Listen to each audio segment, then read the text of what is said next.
Hello, my name is George Grant, and I'm a technical specialist with Griffin. Today we're going to be talking about graphical tracking, which can be a very valuable tool for any type of poinsettia grower. If you should have any questions regarding the material presented today, or something that comes up in the future, please feel free to reach us using the contact information listed on this slide. If you have ever grown poinsettias before, you know that managing height throughout the season is almost as important as the final height of the crop. Unlike Calibrachoa and petunias, we cannot cut back poinsettias if the height gets away from us. It is the grower's objective to utilize chemical and cultural methods to maintain an ideal growth rate until that poinsettia is out the door. Here is a list of strategies growers can use to manipulate growth as needed. And from personal experience, I can confidently say that misusing any of these strategies can lead to a poor quality or even failed crop. Poinsettias are grown from rooted cuttings that are then transplanted into their final container with either one plant per pot for smaller containers or multiple liners for larger containers. We then pinch them to a target node number depending on the size of the container and plant number. It is from that moment in time where we will then begin managing the crop height for X number of weeks until that plant is sold. Although sometimes overlooked, the time that we plant and pinch can actually be a great way of managing height for the rest of the season.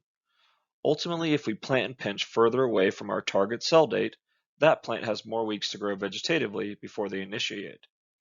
Poinsettias are what we call obligate short date plants, so they will grow vegetatively under natural conditions until the days either naturally or artificially get short enough, which typically happens around late September, but this can also vary depending on the variety you are growing and your location. In summary, less weeks of vegetative growth may equate to less PGRs and a shorter plant. Planting and pinching later can be an effective strategy, especially for very vigorous varieties grown in small containers. Regardless if you use this method or not, it is important to know your minimum and maximum height range for that container size you're growing and when you'd like to have that plant in full color for the consumer. There are a variety of benefits PGRs can provide to poinsettia growers. However, for the sake of this presentation, we'll be referencing PGRs that increase or decrease the rate of stem elongation. For growth retardants, B9 or Dazide, Cycocel, most recently renamed to Ultracell, or Citadel, and Bonsai or Piccolo are used. For accelerating growth, or when we have overdosed our plants with a growth retardant, Fresco or Fascination are commonly used. Graphical tracking is a computer-based model that basically lets a grower know how their poinsettias should be ideally growing height-wise for each week of the production cycle. Doom and Orange has been nice enough to create a free phone app called On Target that actually brings graphical tracking to your fingertips. In general, graphical tracking incorporates weekly measurements taken by the grower of about 5 to 10 plants per variety. This height should also include the height of the container. These heights are then averaged and then plotted on a graph with the ideal growth rate for reference. The objective is to keep the actual poinsettia height within the minimum and maximum growth rate curves throughout the season.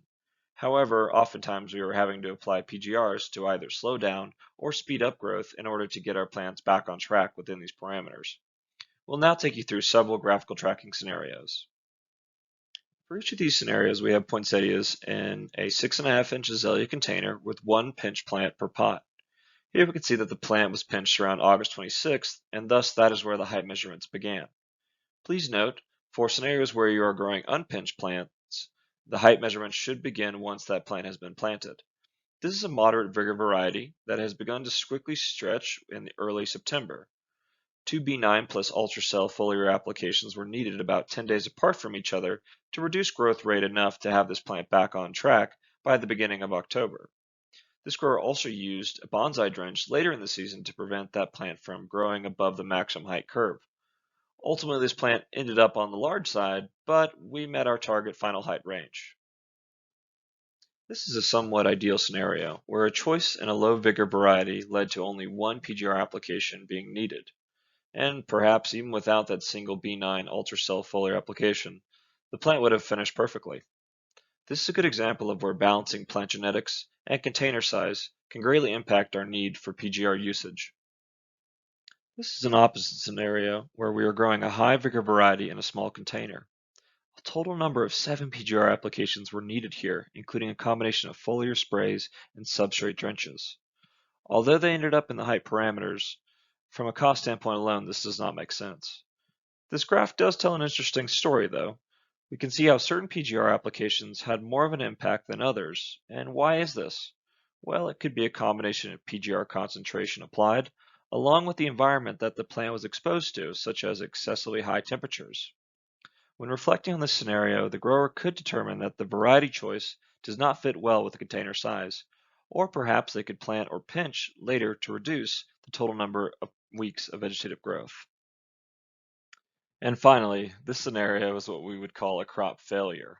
Unfortunately, it does happen from time to time, and it is an expensive learning experience.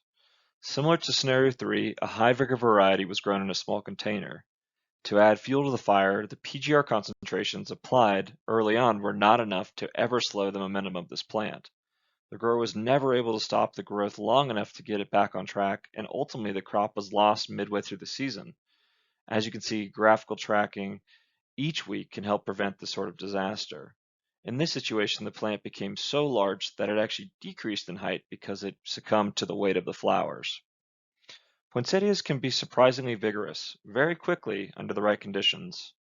One benefit of graphical tracking that has not been talked about until now is its ability to show seasonal data that can be an educational tool for growers to reference and use to train their staff from year to year.